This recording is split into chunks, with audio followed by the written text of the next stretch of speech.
Yo, Kirara, kumusta? Gusto ko lang po sanang i-promote itong bagong channel natin, ang Katha. Bale, dito po natin ililipat at i-upload yung mga fictional stories natin. Para lahat po ng stories na nasa main channel natin, which is Nginig Stories, ay puro true stories lang po. Sana po makapag-subscribe po kayo. Katha, ito po yung magiging fictional stories channel ng Nginig Stories. Muli po, Katha. Sana po makapag-subscribe kayo. Yun lang naman, maraming salamat po.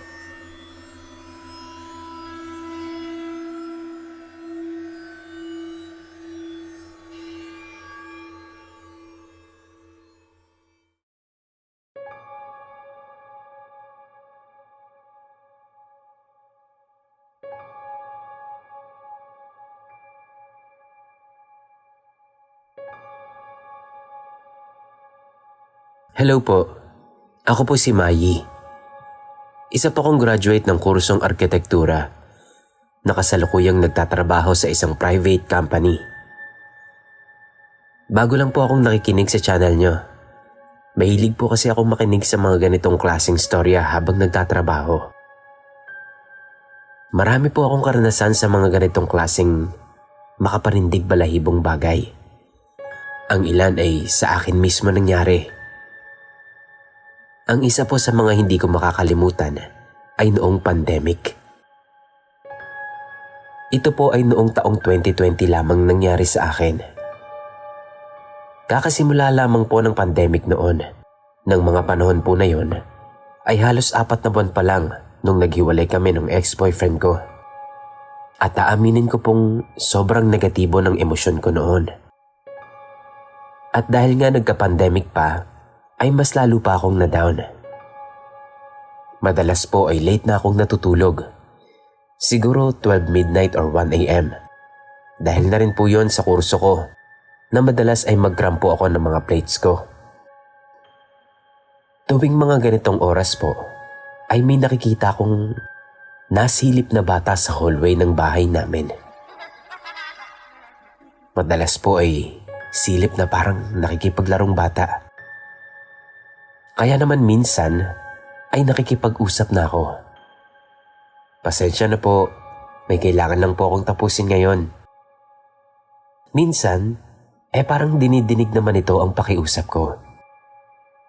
Pero madalas, parang papalapit na ng papalapit ang silip nito. Kaya naman po madalas din, unang silip pa lang nito ay itinitigil ko na yung ginagawa ko. Ang bahay po namin ay hindi blessed, simula pa po dati. Pero nagdasal po ang mama ko noon bago itayo itong bahay namin ngayon. Parang nagpaalam siya na magtatayo nga kami ng bahay at nakikiusap na kung maaari ay payagan kami. To cut the long story short, pinayagan si mama at naitayo na nga ang bahay namin. Nga lang, may mga kasama kaming hindi nakikita. Medyo may kalakihan po ang bahay namin at madalas po, 2 lang po kami sa bahay. Nag-iisang anak lang po kasi ako. So back to the story po. 2020, pandemic po nun. Madalas po akong umiiyak sa kwarto ko. Pero isang araw, around 3 a.m., breakdown po. Parang naging routine ko na po yun para makatulog ako. Pero dito na rin po nagsimula yung panahon na sa akin na po nangyayari, yung mga bagay na hindi ko maipaliwanag. Sa unang araw po ng kababalaghan ay may kumatok sa kwartong katapat ng sa akin. Wala po kasing kisame yung kwarto ko, kaya nadidinig ko ang ingay sa ibang kwarto namin. Para sa akin, normal lang po ito. Dahil nga po, baka yung bata lang yon. So hindi ko na po ito pinansin. Pagkatapos po nun, ay sa kwarto ko naman ito kumatok. Again, hinayaan ko lang po ulit. Sa mga sumunod na araw, ay hindi nakatok yung naririnig ko. Parang kinakalmot na yung pintuan. Nakaramdam na ako ng takot nun. Kaya naman ikinuwento ko na yon sa mama ko. Ang sabi ni Mama, wag na wag ko raw bubuksan ang pinto kapag nangyari ulit yun. Dumaan pa po ang mga araw at mas dumalas ang pagkalmot at katok sa pintuan ko. Kasabay po noon ay mas bumigat po yung pakiramdam ko. Palagi nang mas gusto kong matulog na lang. Yung lungkot na nararamdaman ko ay para bang mas lalo pang nagagatungan. Namumutla at nagiging mahina na ang katawan ko. Araw-araw ang nasa isip ko noon ay mukhang kailangan ko nang magpatingin sa doktor. Madalas din po akong nagdadasal sa gabi bago matulog. Pero sa mga panahon pong ito, makalipas na ang ilang araw, matapos magsimula ang mga nangyayaring pagkatok at pagkalmot sa pintuan ko, ay hindi na po ito tipikal na gabi ng pagdadasal ko. Dahil habang nagdadasal po ako noon, ay may tumatawang babae sa ilalim ng kama ko. Rinig na rinig ko po yung tawa noon na para bang natatawa sila habang nagdadasal ako. Opo, sila.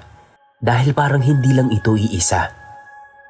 Para bang napakarami nila sa ilalim ng kama ko. Pero hindi po ako nagpatinag. Itinuloy ko lang po yung pagdarasal ko noon. Hindi ko po tinignan yung ilalim ng kama ko. Kinuha ko lang yung benditadong rosaryo at natulog na hawak-hawak iyon. Bigay po kasi sa akin yun ng isang retiradong teacher na dating madre na inalagaan po namin ni Mama bago ito namayapa. Kaya naman po ito yung una kong hinawakan noon. Ang sumunod po na nangyari ay ikinuwento na lang po sa akin ni Mama. Isang gabi nang magsimula yung nakakatakot na experience ko, ay nagpaalam ako kay Mama na matutulog na ako kasi sobrang bigat ng pakiramdam ko. Hindi ko alam kung papaano ako nakarating sa kwarto ko noon. Basta ang huli ko lang natatandaan ay tumayo ako mula sa dining area namin. Ang kwento ni Mama ay gabi na daw nung nagising si Mama dahil naririnig niya daw na parang ang lakas-lakas ng kalmot sa kwarto ko. Hindi na daw ito nanggagaling sa labas, kundi sa loob na mismo ng kwarto ko. Naririnig daw ako ni Mama na para bang nahihirapang huminga at para daw akong sinasaktan. Tinawag ako ni Mama, pero ungol lang daw na para bang binabali ang buto ko ang isinasagot ko sa kanya. Kinabahan na noon si Mama. Sinubukan niya daw katokin ng kwarto ko, pero walang sumasagot. So binuksan niya na yung pintuan. Pagpasok niya, bigla raw nawala yung tunog ng pagkalmot. Ang sumunod na nangyari ay natatandaan ko pa. Ginising ako ni Mama. Umiiyak at namumutla. Hindi na raw ako nakasagot. Wala daw akong malay at sobrang diretso daw ang katawan ko. Kinaumagahan ay tinawag ni Mama yung kakilala naming albularyo. Ang sabi nito sa akin ay kailangan ko daw yumakap sa puno kung makakaramdam ako ng ganitong klaseng negatibong emosyon. Dahil mas gusto daw talaga nilang dikitan yung mga kagaya ko. Lalo na't hindi nga daw blessed yung bahay namin. Pagkatapos po nun, ay yumakap nga ako sa puno. Halos araw-araw kong ginagawa yon. Gumaan naman po ang pakiramdam ko pagkatapos nun. Makaraan lang ng ilang linggo, ay tuluyan ng bumuti ang pakiramdam ko. Pero paminsan-minsan, ay may kumakatok pa rin po sa kwarto ko. Minsan naman po, sa bintana. Pero hindi ko na lang po pinapansin ito. Hanggang ngayon po ay iniisip ko pa rin kung yung bata ba yun na nakikita ko tuwing nagpupuyat ako. Kung siya ba yung gumagawa nun sa akin at naghihintay lang siya na makuha ako. O baka naman may iba pa kaming mga kasama sa bahay maliban sa bata na yon. Salamat po sa pakikinig sa kwento ko. God bless po sa ating lahat.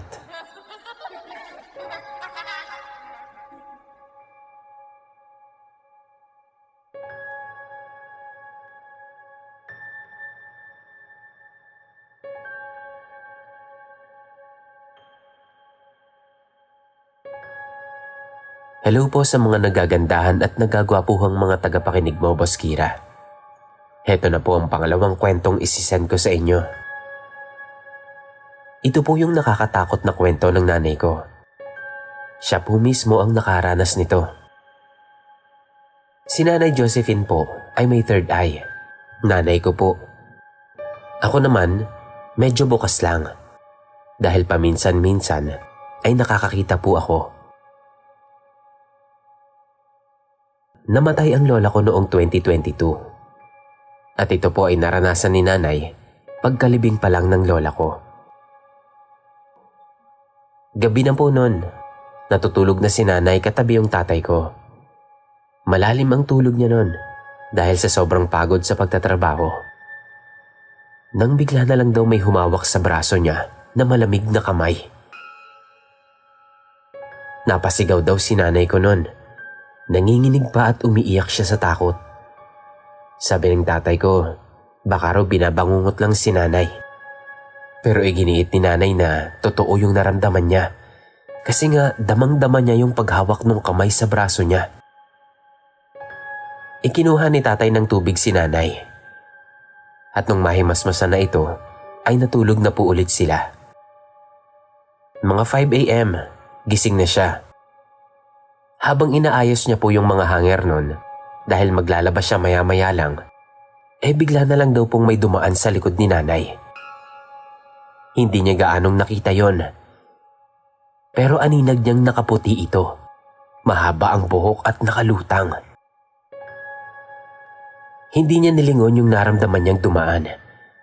Dahil ang pakiramdam niya ay nandoon pa rin ito sa likod niya. Ang ginawa ni nanay ay kumuha siya ng rosaryo at nagdasal. Pumikit siya nun. At pagdilat niya, ay nakaramdam daw siya ng kaginhawahan. Indikasyon na wala na yung entity na kanina lang ay nasa likod niya.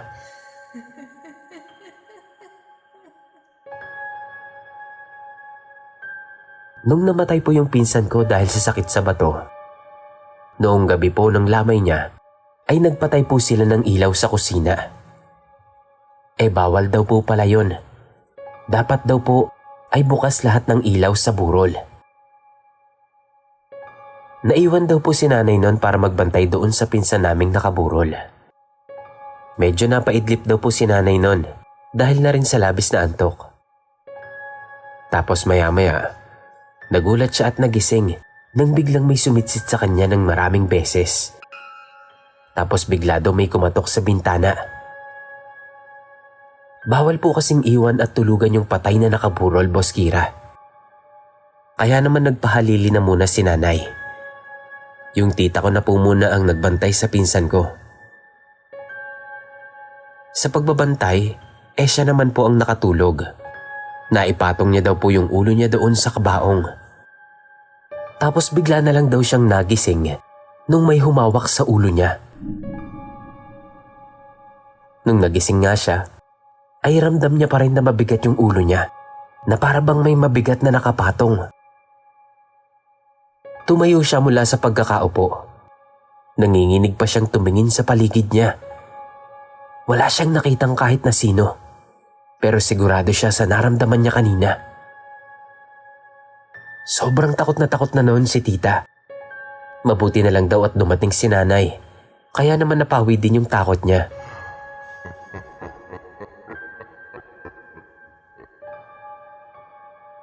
Ito naman po ay nangyari nung bata pa kami.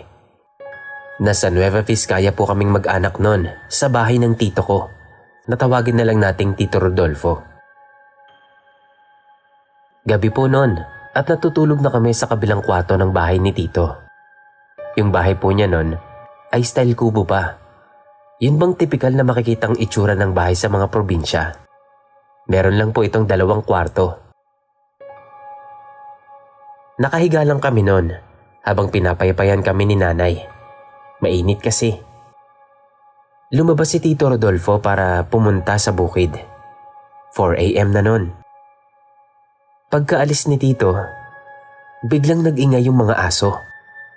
Tahulan sila ng tahol. Tapos may nakita raw na lalaki si nanay. Meron daw itong suot na salakot at nakatayo ito sa may pinto. Akala ni nanay noon bumalik si Tiyo. Kinausap niya pa yung lalaki. "Bakit ka bumalik, kuya?" Pero hindi daw ito sumagot. Muli itong sinilip ni nanay. Pagkatapos nun, ay bigla na lang daw itong naglaho sa harap ni nanay. Kaya naman nanginginig siyang yumakap sa amin dahil sa takot niya sa nakita. Sa pangalawang gabi namin sa bahay ni Tio Rodolfo, ay may nangyari na naman. Natutulog na kami noon nang biglang may umalulong na aso. Sinilip daw yun ni nanay. Nakita niyang malapit daw ito sa may tricycle ni Tito. Pero parang may kakaiba raw. Doon daw sa may tricycle ni Tito ay may nakita siyang itim na aso. Pero ang kakaiba raw dito ay kulay pula raw yung mga mata na para daw nagliliwanag pa sa dilim. Ang akala nga daw ni nanay ay papasok pa ito sa bahay ni Tio. Nagulat si nanay nung bigla daw itong tumingin sa direksyon niya at parang inangilan pa siya. Talagang nanindig daw yung mga balahibo ni nanay nun sa takot. Kaya naman kinabukasan nun, umuwi na po kami sa amin, Boss Kira. Hanggang dito na lang po muna ulit. Ako nga po pala ulit ito, si Vanessa ng Isabela.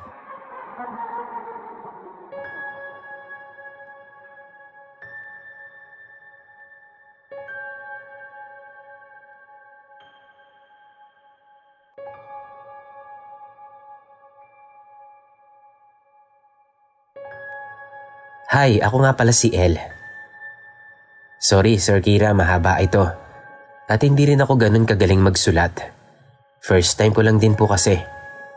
Kayo na pong bahala sa story ko. Advance thank you po kung sakali mang ma-share ito.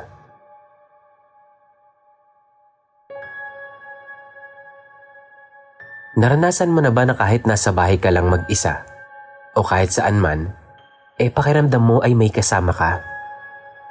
Yung feeling mo pinapanood ka? Na sa tuwing nakatalikod ka, ay ramdam na ramdam mo yung mga tingin niya o nila na nakatitig sa'yo. Binabantayan ang bawat kilos mo. Tumira kami noon sa Morong Rizal. Yung tinirhan namin na yon, meron talagang nagpaparamdam doon. Andun yung habang kumakain kami, bigla na lang bumubukas yung gripo sa CR. Kahit wala namang tao doon.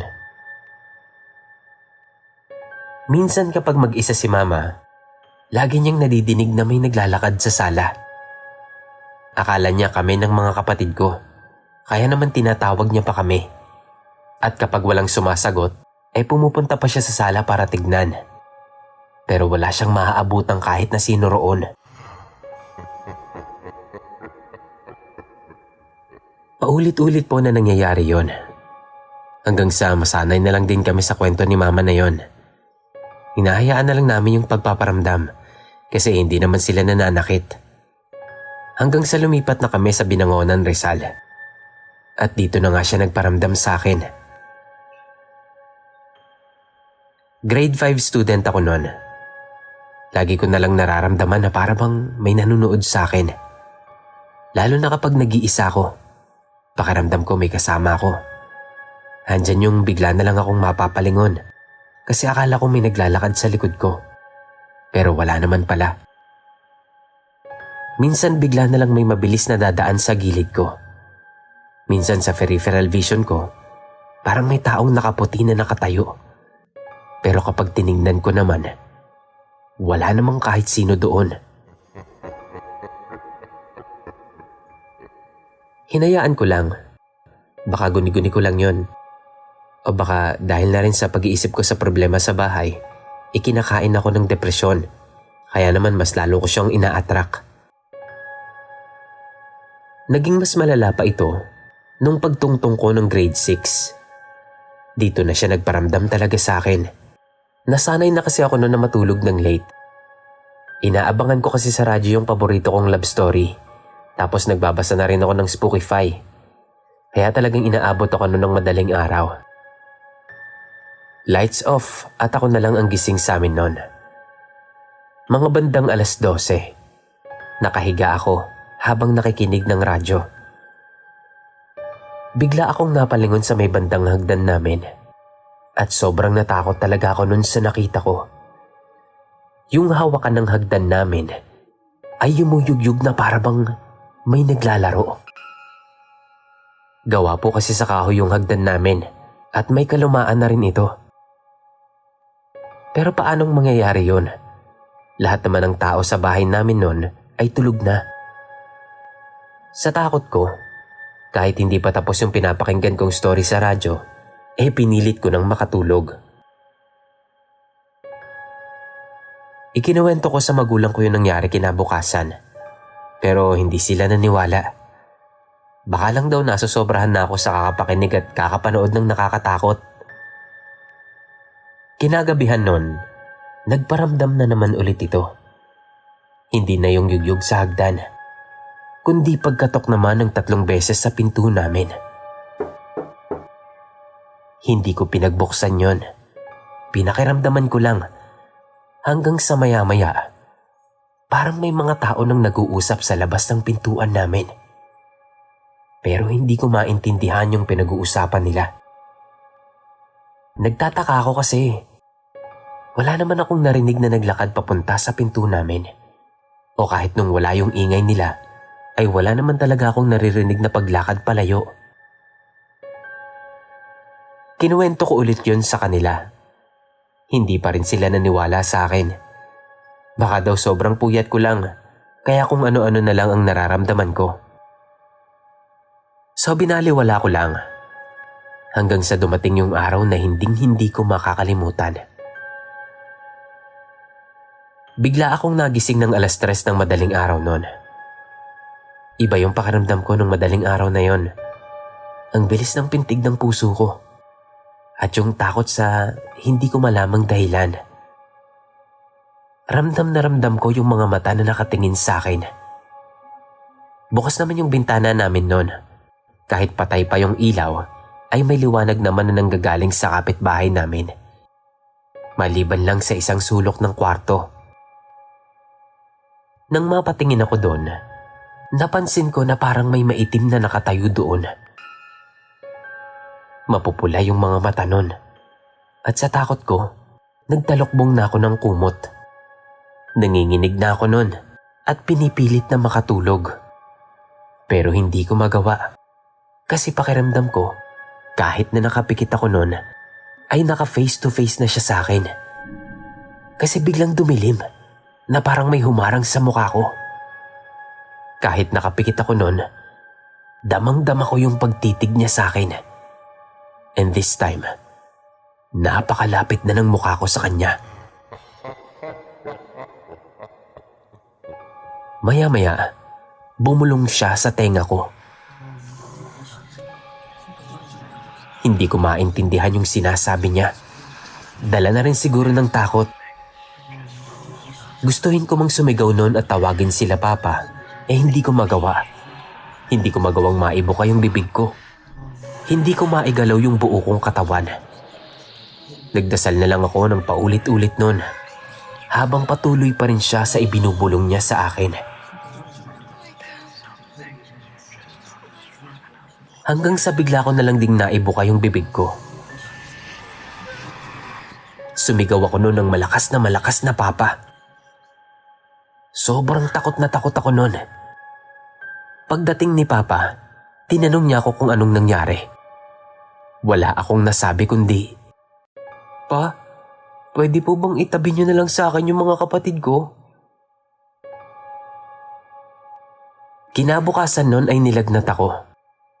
1 linggong lagnat din yun. Gumaling lang ako nung nilawayan ako ni tita ko sa tiyan. Bigla akong nagsuka nun. Yun na lang natatandaan ko. Hindi ko na alam kung meron pa ba siyang ginawa sa akin nun. Kasi sobrang hinang-hina yung katawan ko nung mga oras na yon. Tapos, kinabukasan nun, okay na ako. Hindi na rin naman nasundan yung pagpapakita niya sa akin. Pero andyan pa rin yung feeling na hindi ako nag-iisa. Hanggang sa nag-first year college ako. Isang gabi yon. Buong gabing iba yung pakiramdam ko. Bumibilis yung pintig ng puso ko. Andyan na naman yung takot na hindi ko maipaliwanag kung saan nanggagaling. Basta naramdaman ko na lang din. Habang nasa kwarto, nilibang ko na lang yung sarili ko sa pakikinig ng music. Para antukin na rin at mawala yung kung anumang nararamdaman ko. Lights off na noon. Nakapikit ako. Tapos, bigla kong iminulat yung mga mata ko na dapat ay hindi ko na lang ginawa. Bumungad sa mukha ko ang isang itim na mukha. Actually, itim yung buo niyang katawan at pulang-pula yung mga mata. Yung ngiti niya yung sobrang nakakatakot. Ipinikit ko ulit yung mga mata ko. Nanginginig na ako nun at gustong gusto ko nang sumigaw. Pero hindi ako makasigaw. Umiiyak na ako nun. Lalo na nung narinig ko yung tawa niya na parabang nanggagaling sa hukay. Sobrang nakakatakot.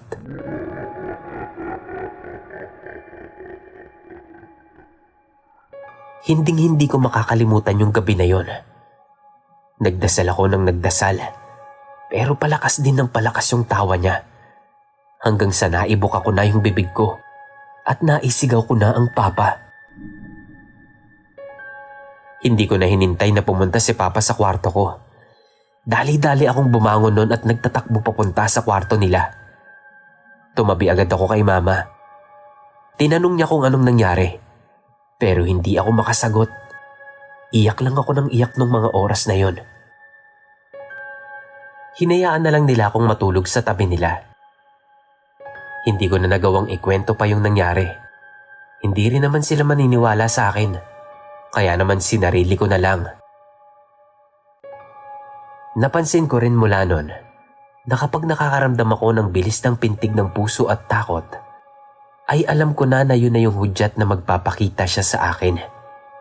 Kaya naman nilalakasan ko na lang yung loob ko. After ng gabi na yon, tuwing nararamdaman ko yon, ay nilalabanan ko. Nagdadasal ako agad bago ako matulog. Nilalabanan ko yung takot. At simula nun, hindi na siya nagpakita sa akin. Pero hanggang ngayon, ramdam na ramdam ko pa rin na may nagbabantay sa akin.